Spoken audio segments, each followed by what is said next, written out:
Selamat pagi, salam sejahtera bagi kita semua. Sebelum kita memulai aktivitas kita pada hari ini, kiranya kita bersama untuk merenungkan firman Tuhan. Marilah kita terlebih dahulu berdoa. Kasih karunia dan damai sejahtera yang dari Allah Bapa, itulah yang melampaui segala akal dan pikiran manusia, di dalam Kristus Yesus Tuhan kita. Amin.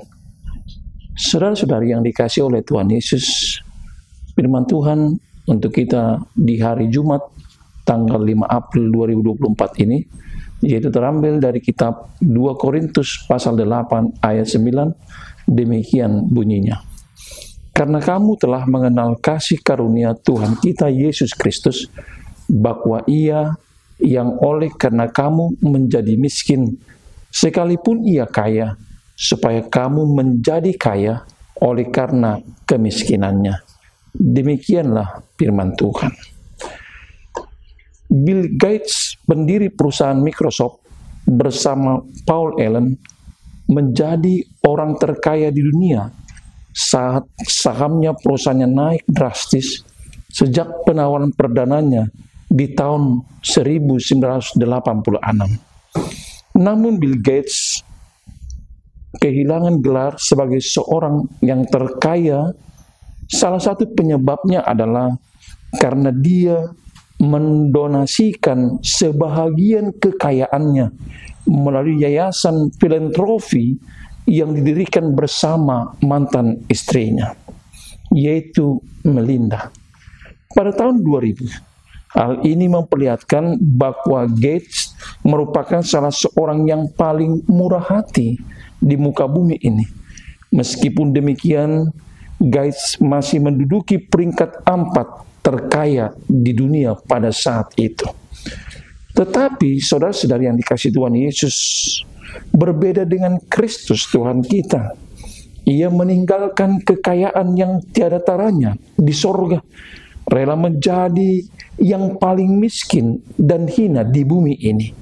Ia lakukan ini agar kita, semua orang percaya, menjadi kaya dalam segala hal.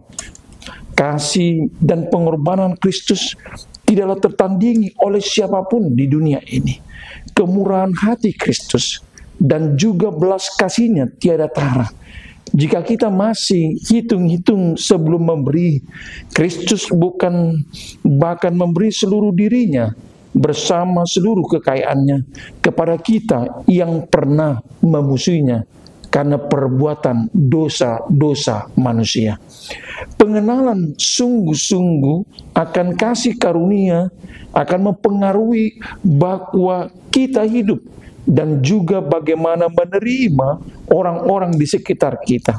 Kita sebagai orang Kristen sering hidup dalam kasih karunia, tapi sikap kita tidak menunjukkan kasih kepada sesama kita, tidak menunjukkan kepedulian kepada sesama kita dalam setiap kehidupan di persekutuan, baik pribadi lepas pribadi maupun kehidupan kasih bersama dengan keluarga.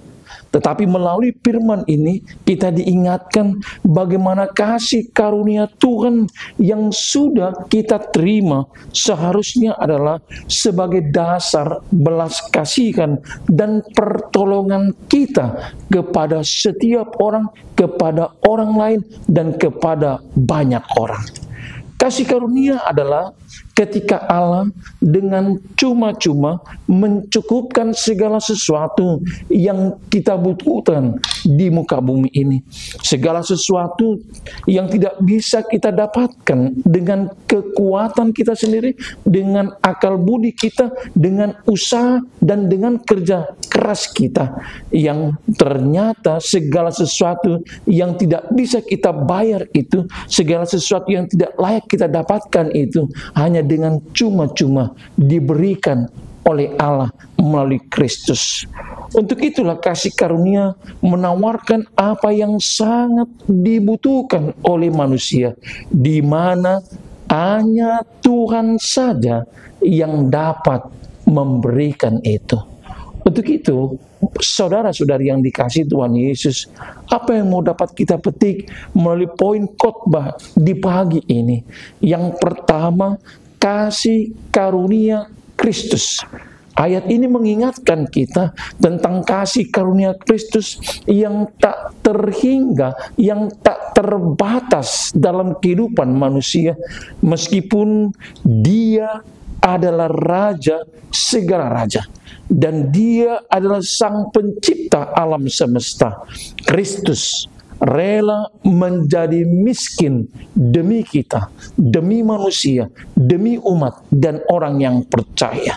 Dia meninggalkan kemuliaannya, meninggalkan kehormatannya, meninggalkan kekayaannya di sorga untuk datang ke dunia ini. Dia hidup sebagai manusia bersama dengan manusia hanya untuk mengorbankan dirinya menebus dosa manusia.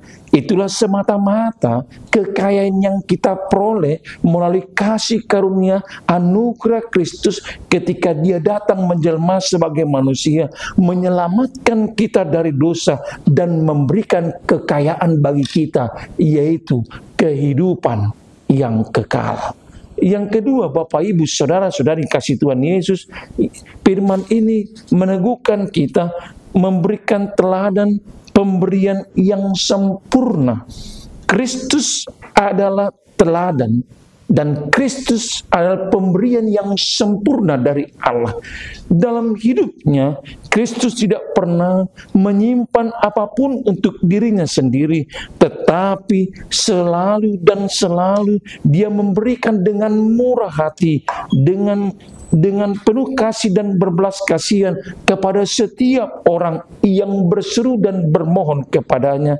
Oleh karenanya lah, sikap Kristus yang penuh kasih itu, sikap Kristus yang penuh dengan belas kasihan dan kemurahan hati adalah menjadi teladan, menjadi contoh bagi khalayak ramai dunia ini yang harus kita ikuti dalam kehidupan kita sehari-hari.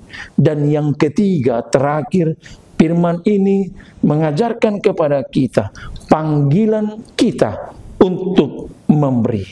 Ayat ini juga mengajarkan kita tentang panggilan bagi kita tanpa dibatasi ruang dan waktu, siapapun, kapanpun, dimanapun orangnya, untuk dengan sukacita, dengan kedermawanannya, dengan kesukarelaannya, untuk memberi, untuk menolong, berbelas kasihan kepada setiap orang yang membutuhkannya. Untuk itu, kita dipanggil untuk tidak hanya mementingkan kepentingan kita sendiri, tetapi juga kebutuhan orang lain di sekitar kita yang membutuhkan uluran tangan kita untuk membantu mereka melalui pemberian yang sukarela seperti Kristus yang penuh dengan sukarela, penuh dengan pengorbanannya. Dia menyerahkan hidupnya untuk otoritas, berkedaulatan di dalam Allah, menolong dan menyelamatkan umat manusia. Marilah kita juga menjadi saluran berkat bagi semua orang seperti yang Kristus lakukan bagi umat manusia. Amin. Mari kita berdoa. Terima kasih ya Bapa di sorga, di pagi yang indah ini Tuhan mengajarkan, yaitu tentang kasih karunia Kristus. Dia menjadi miskin, kami menjadi kaya. Dalam kemuliaan dan kehormatan kekayaan Kristus, Dia datang ke dunia menjadi miskin untuk berkorban, mengorbankan dirinya untuk menjadi keselamatan bagi dunia ini. Untuk itu Bapa, di pagi yang indah ini kami telah disegarkan oleh kebenaran firman Tuhan, agar setiap umat manusia, pribadi lepas pribadi, seluruh jemaat-Mu menjadi teladan sebagai seorang pemberi yang sempurna, seperti Kristus adalah teladan yang terbaik dalam hidup kami.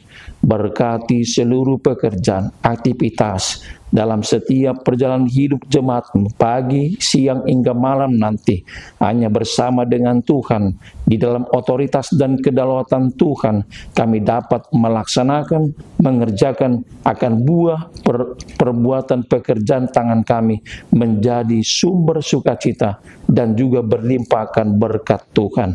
Hanya di dalam dan demi nama Tuhan Yesus kami berdoa dan mengucap syukur. kehendak-Mu lah yang jadi. Anugerah Tuhan kita Yesus Kristus, kasih setia Allah Bapa, dan persekutuan Roh Kudus yang menyertai dan memberkati kamu sekalian sampai selama-lamanya. Amin.